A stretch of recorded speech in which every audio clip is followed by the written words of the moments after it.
Hi, I'm Carrie Blazer, the Divine Feminine, reincarnation of Mary Magdalene. Thank you for clicking on my clip.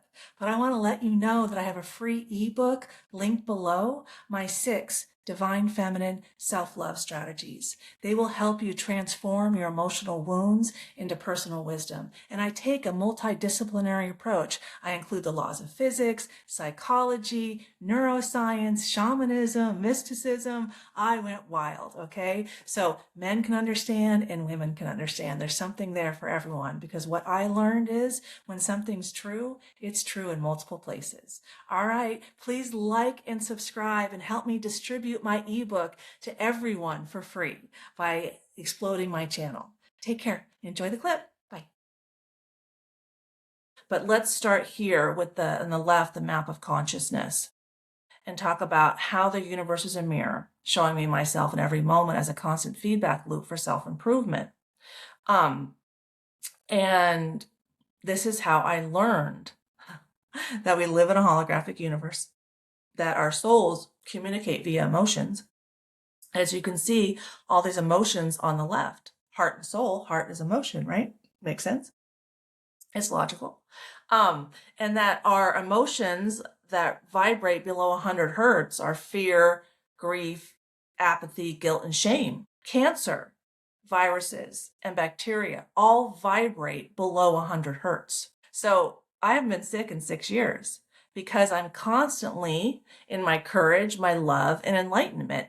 I'm constantly vibrating above 100 hertz. So my body doesn't have to mirror back to me that I'm mentally unhealthy, that I'm an unhealthy person. So when I'm an unhealthy person, I'm more often vibrating in fear, guilt, and shame below 100 hertz. And one way my body mirrors that back to me is I get sick. And I'll give you an example.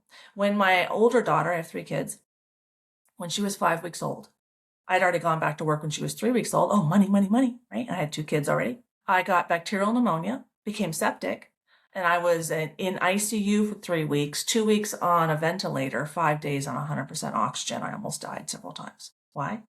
I didn't value my femininity. I didn't value the self-care that I needed.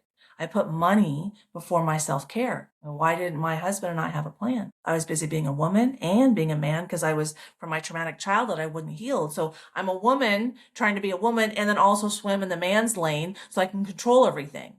Why? Why is control coming out of my heart? Because I'm controlling and suppressing my emotions. And when I control and suppress my emotions, then I'm easily triggered and angered like that woman was. I'll hunt you down and fucking kill you? How is that a mentally healthy person who's capable of civil discourse? But let's talk about what trans is. And that mother did. And the schools have done in teaching children that we don't know who you are. And now they have to mirror that. Then when they don't know who they are mirroring it back to us because that's what we mirrored to them as children, and they're receptive in their innocence. Oh, you don't know who I am, and I got to figure, and I don't know. And so I got to look. So I need to decide on my own if I'm a man or a woman. I got to decide that? Oh, okay. Well, how do I know if I'm not this gender? Well, men do this, this, and that. But, oh, well, does your son dress in some dresses? Does your son play with dolls sometimes? I mean, I heard that woman, she had 2 Zoom calls and she was already being offered a phalloplasty, like a penis. 2 Zoom calls. How is that healthy medical care? I'm so grateful that we're in 2026 and the trans thing is, it's winding down. People aren't having it anymore. I mean, want to talk about hitting rock bottom and the laws of physics. I had to wonder, why do we need so much pain? And then I had to accept life is like jumping on a trampoline. The deeper you go into your shame, guilt, and fear, the higher you fly into enlightenment. And we'll get into that laws of physics experiment in a second about surfing the waves of life.